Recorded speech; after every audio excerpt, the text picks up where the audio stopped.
Hello. ഇനി ഞാൻ പറയാൻ പോകുന്നത് കഴിഞ്ഞ ദിവസം എനിക്ക് ഇങ്ങനെ ഒരു വീഡിയോയുടെ അടിയിലൊരു മെസ്സേജ് വന്നു. ഞാനിങ്ങനെ നോക്കിയപ്പം ഒരു മെസ്സേജ് അതിനകത്ത് പറയുന്നത്, അതിനകത്തൊരാൾ ചോദിച്ചിരിക്കുകയാണ്, ചേച്ചി എൻ്റെ പുള്ളിക്കാരുടെ ഫ്രണ്ടിൻ്റെ മകളിവിടെ എയർപോർട്ടിൽ വന്നിട്ട്, അതായത് സ്റ്റുഡൻറ്റ് വിസായി വന്നതാണ്. എയർപോർട്ടിൽ വന്നിട്ട് അവിടെ നിന്നിട്ട് പിക്ക് ചെയ്യാൻ ആൾ വരാമെന്ന് പറഞ്ഞത് ആ കൊച്ചു തന്നെയാണ് വന്നിരുന്നതെന്ന്. അപ്പോൾ പിക്ക് ചെയ്യാൻ ആൾ വരാമെന്ന് പറഞ്ഞിട്ട് വന്നില്ല. എന്താ ചെയ്യേണ്ടതെന്ന് അറിയത്തില്ല, എയർപോർട്ടിൽ പെട്ടുപോയി, ഒന്ന് ഹെൽപ്പ് ചെയ്യാവോ എന്ന് ചോദിച്ചിട്ടുണ്ട്. അപ്പം ഞാൻ ചോദിച്ചു ഏത് എയർപോർട്ടിലാണ്. ഇപ്പം ഞങ്ങളിവിടെ മാഞ്ചസ്റ്റർ അടുത്താണ് താമസിക്കുന്നത്. അപ്പം മെസ്സേജ് ഇട്ട് നമുക്ക് വേറെ വഴിയൊന്നുമില്ല, നമുക്ക് കോണ്ടാക്ട് നമ്പർ അങ്ങനെയൊന്നും അറിയത്തില്ല. അപ്പം മെസ്സേജിൽ കൂടെ തന്നെ ഞാൻ ചോദിച്ചു ഏത് എയർപോർട്ടിലാണെന്ന് ചോദിച്ചപ്പോൾ പറഞ്ഞു ഹീത്രൂ എയർപോർട്ടിലാണ്. അപ്പം ഇവിടെ നിന്ന് ഹീത്രൂ എന്ന് പറഞ്ഞാൽ ഒത്തിരി ദൂരമുണ്ട്. അതായത് ഞങ്ങൾ ഇവിടെ നിന്നൊരു 3-4 മണിക്കൂർ ഡ്രൈവ് ചെയ്യുന്നുണ്ട്. സോറി. അതുപോലെ തന്നെ ഇവിടെ വേറെ ആരും ഡ്രൈവ് ചെയ്യുന്നവരാരും നേരം വീട്ടിലില്ലായിരുന്നു താനും. അപ്പം ഞാനിങ്ങനെ എന്താ ചെയ്യേണ്ടതെന്ന് ആലോചിച്ച് ഞാൻ എൻ്റെ കുറച്ച് ഫ്രണ്ട്സിനെ അറിയാവുന്നവരൊക്കെ വിളിച്ച് നോക്കിയപ്പം അവിടെയൊന്നും ഏകദേശം എല്ലാവരുടെ അടുത്തുള്ളവരൊക്കെയാണ്. അപ്പോൾ രാത്രി സമയമാണ്, രാത്രിയാണെന്ന് ഓർക്കണേ, ഒരു 7 മണിയോ അങ്ങനെ എന്തോ, സന്ധ്യ കഴിഞ്ഞ് 7 മണിയൊക്കെ കഴിഞ്ഞ് സമയം കണ്ട. അപ്പോൾ പുള്ളിക്കാരി അന്നേരം ഈ വിളിച്ചവർ ആർക്കും പോകാനോ ഒന്നും ഹെൽപ്പ് ചെയ്യാനോ പറ്റുന്ന സാഹചര്യത്തിലല്ല. അപ്പം ഞാൻ ഓർത്തൊരു പെങ്കൊച്ചല്ലേ, എന്നാ ചെയ്യുന്നത്, അതിങ്ങനെ എയർപോർട്ടിൽ പെട്ടും പോയി എന്നോർത്തോണ്ട് ഞാൻ എന്നിട്ട് എന്നാ ചെയ്യേണ്ടതെന്ന് ഇങ്ങനെ ആലോചിച്ച് കഴിഞ്ഞപ്പോൾ ഞാൻ എന്നോട് അവരൊക്കെ പറഞ്ഞു, എന്നാൽ റിസപ്ഷനിൽ, എയർപോർട്ടിലെ റിസപ്ഷനിലോ കൗണ്ടറിലോ എവിടെയെങ്കിലും ഉള്ള ആരുടെയും പറയുന്നൊക്കെ പറഞ്ഞു. അപ്പോൾ അതിൻ്റെ ഇടയ്ക്ക് ഇവരിങ്ങനെ മെസ്സേജ് ഇട്ടത് ഞാൻ കേൾപ്പിക്കാതെ, ഇതാണ് ചേച്ചി, ഹീത്രൂ എയർപോർട്ടിലാണ്. ഏത് എയർപോർട്ടിലാണെന്ന് ഞാൻ ചോദിച്ചു. ഹീത്രൂ എയർപോർട്ടിലാണോ, ഒന്ന് ഹെൽപ്പ് ചെയ്യുമോ പ്ലീസ്, ചേച്ചി ഒന്ന് സഹായിക്കുമോ, ഒരു പെൺകുട്ടിയാണ്, ഒന്ന് സഹായിക്കൂ, ഈ മെസ്സേജ് കാണും UK-യിലുള്ള ആരെങ്കിലും സഹായിക്കുമോ, ഈ മെസ്സേജ് കാണുമ്പോൾ UK-യിലുള്ള ആരെങ്കിലും സഹായിക്കുമോ എന്ന്. പക്ഷെ ഞാൻ എന്നിട്ട് 1-2 പേരൊക്കെ ഉള്ളൂ നമുക്ക് അടുത്തടുത്ത ഏരിയയിലുള്ള, അവരോടൊന്നും ചോദിച്ചപ്പോൾ അവർക്കൊന്നും ഹെൽപ്പ് ചെയ്യാൻ പറ്റിയൊരു സാഹചര്യം അല്ല. അപ്പോൾ ഞാനിങ്ങനെ മെസ്സേജ് ഇട്ടു, പിന്നെ അവിടെ റിസപ്ഷനിൽ റിപ്പോർട്ട് ചെയ്യുന്നൊക്കെ. അപ്പം പിന്നെ അവർ മെസ്സേജ് ഇട്ടിട്ടുണ്ട് എയർപോർട്ടിൽ പെട്ടുപോയി, പിക്ക് ചെയ്യാൻ ആൾ വന്നില്ല, പറ്റിക്കപ്പെട്ടതാണെന്ന്. അപ്പോൾ ഇങ്ങനെ പറ്റിക്കപ്പെടുകയാണ് കുട്ടികൾ. എയർപോർട്ടിൽ വന്നു കഴിയുമ്പോൾ അവർ അക്കോമഡേഷനൊക്കെ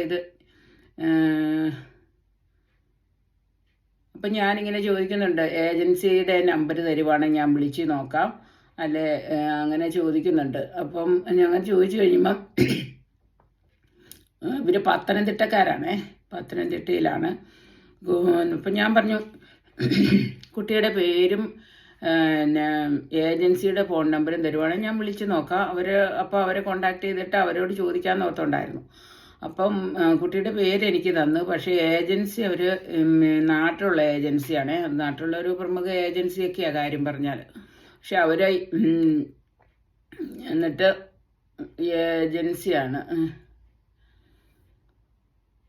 ഞാൻ ഏജൻസിയുടെ പേരിവിടെ അവർ കൃത്യമായിട്ട് പറഞ്ഞില്ല. അതുകൊണ്ട് ഞാൻ അക്കോമഡേഷൻ അവിടെ UK-യിലുള്ള ഫാമിലിയാണ്, അവരുമായി എഗ്രിമെൻറ്റ് സൈൻ ചെയ്തതായിരുന്നു. ഇവിടെ ഏതോ ഫാമിലി അങ്ങോട്ട് അഡ്രസ്സും കണ്ട കൊടുത്തിട്ടാണ് അക്കോമഡേഷന് അറേഞ്ച് ചെയ്തത്. അപ്പോൾ അക്കോമഡേഷൻ കാർഡിൻ്റെ നമ്പർ ഉണ്ടോ എന്ന് ചോദിച്ചപ്പം അതും അവരുടെ ഇല്ലായിരുന്നെന്ന് തോന്നുന്നു, അവർ തന്നില്ല. പിന്നെ ഞാൻ പറഞ്ഞെന്നാൽ അങ്ങനെയാണെങ്കിൽ അടുത്ത എവിടെയെങ്കിലും ടാക്സിയോ വല്ലതും ഉണ്ടെങ്കിൽ, അല്ല ഫോണുണ്ടെങ്കിൽ അതിൽ ഊബറിൻ്റെ ടാക്സി അറേഞ്ച് ചെയ്തിട്ട് അടുത്ത എവിടെയെങ്കിലും ഹോട്ടലിലോ വല്ലെങ്കിൽ നമുക്ക് ഓൺലൈനിൽ തന്നെ നോക്കിയാൽ ബുക്ക് ചെയ്യാൻ പറ്റുമല്ലോ, അങ്ങനെ ബുക്ക് ചെയ്യാൻ പറഞ്ഞു. അപ്പോൾ അങ്ങനെ പറഞ്ഞു കഴിഞ്ഞിട്ട്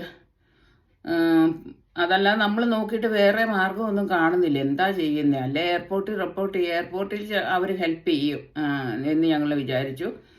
അപ്പോൾ ഇങ്ങനെ അക്കോമഡേഷൻ ആൾക്കാർ ഫേക്കായിരുന്നു, അതാണ് പറ്റിയതെന്ന് അവർ അങ്ങനെ അവസാനം ഇങ്ങനെ കുറേ സമയം എടുക്കുന്നുണ്ട് ഈ മെസ്സേജ് നമ്മൾ ഇട്ടത് അവർ കാണാനും അവർ ഇടാനും ഒക്കെ ആയിട്ട്.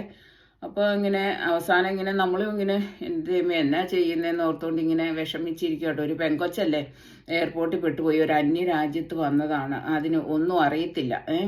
പിന്നെ എവിടെ പോകണം, എന്നാ ചെയ്യണം, വെളിയിലോട്ട് ഇറങ്ങിയാലും എന്ത് ചെയ്യണം, അത് ഇരുട്ടോ ആയി, സന്ധ്യ സമയമായി, എന്നാ ചെയ്യുന്നതെന്ന് അറിയത്തില്ലാതെ പെട്ടുപോയി. അപ്പം പിന്നെ ഞാൻ ചോദിച്ചു എന്തായ കാര്യങ്ങൾ. കുറച്ചു നേരം കഴിഞ്ഞിട്ട് പിന്നെ ഇവരുടെ മെസ്സേജസ് ഒന്നും കാണാത്തതുകൊണ്ട് ഞാൻ എന്നായെന്ന് അറിയാൻ വേണ്ടി ചോദിച്ചു. പറഞ്ഞു ചേച്ചി കോളേജ് ബ്രൈറ്റൺ ആണ്, അവിടേക്ക് ഇപ്പോൾ പൊയ്ക്കൊണ്ടിരിക്കുന്നുവെന്ന് മെസ്സേജ് വന്നെന്ന്. അപ്പം എങ്ങനെയോ ആരോ ആയിട്ടോ കോളേജുമായിട്ടും കണ്ട എയർപോർട്ടുകാരാണോ ബന്ധപ്പെട്ട എങ്ങനെയാണെന്നില്ല, കോളേജുകാരായിട്ട് ബന്ധപ്പെട്ടിട്ട് അവർ വന്ന് പിക്ക് ചെയ്ത് കൊണ്ടുപോയി. അപ്പോൾ ഇതാണ്.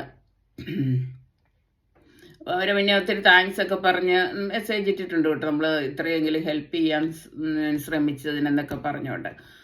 അപ്പോൾ ഒന്ന് ഓർത്ത് നോക്കിയോണം, ഒരു പെൺകൊച്ചാണ്, പെൺകുട്ടിയാണ്, സ്റ്റുഡൻറ്റ് വിസായി വന്നത്. അവിടെ 80,000 രൂപ അവർ അക്കോമഡേഷന് വേണ്ടിയിട്ട് കൊടുത്തതുമാണ്. നാട്ടിൽ പൈസ കൊടുത്തു, 80,000 രൂപയും കൊടുത്ത് അക്കോമഡേഷനൊക്കെ അറേഞ്ച് ചെയ്തെന്നും പറഞ്ഞുകൊണ്ട് വന്നത്. ഇവിടെ വന്നപ്പോൾ ആരും പിക്ക് ചെയ്യാൻ വരുന്നില്ല.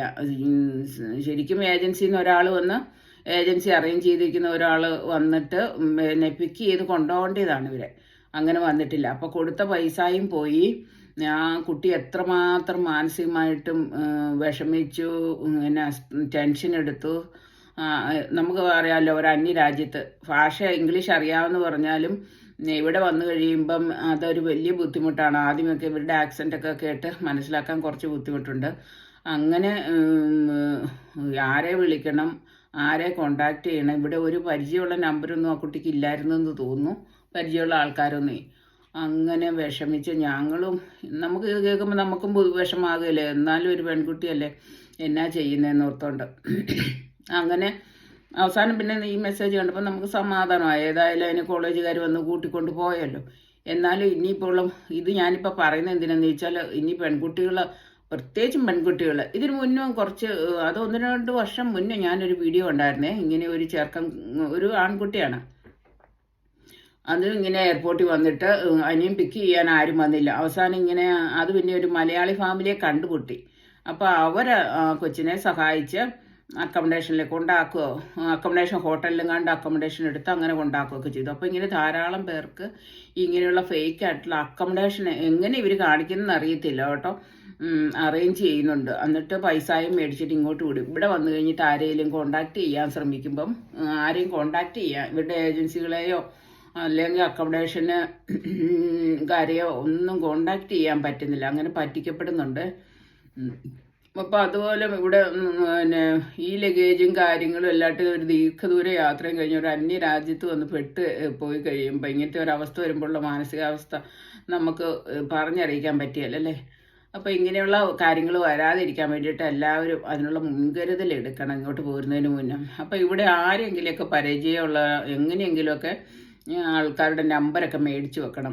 അപ്പോൾ എന്തെങ്കിലും അടുത്ത ഏത് എയർപോർട്ടിലാണ് വരുന്നെങ്കിലും അതിൻ്റെ അടുത്തെങ്കിലും അടുത്ത ഏരിയയിലുള്ള ഫ്രണ്ട്സോ അല്ലെങ്കിൽ ഫാമിലീസോ നാട്ടിലാരെങ്കിലും അറിയാവുന്നവരുണ്ടോ എന്നൊക്കെ അന്വേഷിച്ചിട്ട്, ഇപ്പോൾ നമ്മുടെ അടുത്തുനിന്ന് പോയിരിക്കുന്ന ആരെങ്കിലുമൊക്കെ ഉണ്ടെങ്കിൽ അല്ലെ അവരുടെ പരിചയക്കാരപ്പം പോരുന്നതിന് മുന്നോട്ട് ഇങ്ങനെ ആരുടെയെങ്കിലും ഒരു കോണ്ടാക്ട് നമ്പറെങ്കിലും മേടിച്ച് വെക്കാൻ ശ്രമിക്കണം. അല്ലെങ്കിൽ ഇവിടെ വന്നു കഴിയുമ്പോൾ ഇറങ്ങി കഴിയുമ്പോൾ ആരെയും കോണ്ടാക്ട് ചെയ്യാനില്ല. ഇപ്പോൾ ഇവർക്ക് അങ്ങനെ ഈ വീഡിയോയുടെ അടിയിൽ വന്ന് മെസ്സേജ് ഇട്ട്, ഇപ്പം ഞാൻ ഫ്രീ ആയിരുന്നുകൊണ്ട് ഇങ്ങനെ നോക്കിയപ്പം ഈ മെസ്സേജ് കണ്ടുകൊണ്ടാണ് ഞാൻ എനിക്കൊരു അഡ്വൈസോ അല്ലെങ്കിൽ കൊടുക്കാൻ പറ്റിയത്.